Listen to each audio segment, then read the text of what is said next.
We want to go back and take another live look at Texas right now, still feeling the brunt of Harvey's wrath. The area expected to see even more rain for days. And new tonight, the lofty goal to rescue everyone still trapped by those dangerous floodwaters. And Paul, it's not just the city of Houston that's flooding. Yeah, that's right. The entire metro area really is now underwater in some way. Our Annie Taylor is there north of Houston in yet another community now dealing with the rising water. And I can tell from behind you, Annie, it's really bad there. That's right, Paul and Wendy. So we are about 35 miles north of Houston, and it is completely flooded in neighborhoods like this, which is River Plantation. Behind me, like you said, Paul, this is completely flooded, about 4.5 feet deep. That home all the way back there, 2 stories, but the first floor has been completely flooded out. There's also a massive F-250 or F-350 truck back there that is completely submerged underwater. How they're measuring water right here in River Plantation is with pool sticks, and you can see it right there. In the last 2 to 3 hours, 2 inches. That's how much the water has risen right here.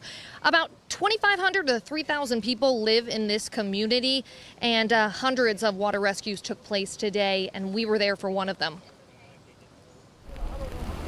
It all started this morning about 9:30, and I said it's going to come in because we had this in 1994. Residents like Jim Hines in River Plantation in Montgomery County, just north of Houston, forced to evacuate early Monday.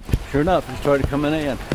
And it got deeper and deeper and deeper as time went by. Majority of the flooding was caused by the record release of water let out from Lake Conroe Dam overnight. Fortunately, they come and helped us, and couldn't have made it without them. Luckily, folks from neighboring communities are lending a hand and a boat to assist in water rescues. We were just driving around and running into some police officers down the road here, told us to come down here and help some elderly people out. The city of Conroe issued a statement early Monday stating a flash flood warning is in effect for residents. By the time you got the notice, it was too late. We were stuck. Miranda and her family were rescued by a boat after water rapidly rose inside her mother's home. When we left, it was my husband had only had one more head above him and he could have touched the ceiling.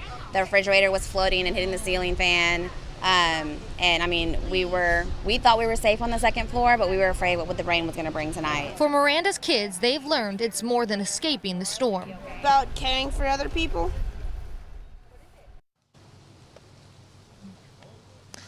I mentioned Lake Conroe, and that's important to note because about 10 miles up, that's where it is, and they opened up the dam today. The last time they opened up the dam was in 1994, and they only let out about 1/3 to 2/3 of water then. But today, they let out as much water as they were allowed to, and that's one of these reasons as to why this community is completely flooded out, because the only place that water can go is the San Jacinto River, and that San Jacinto River runs through all of these communities. And they're still worried that tonight these communities are going to flood even more, and maybe more water rescues will take place. Live in North Houston, I'm Annie Taylor for ABC Action News.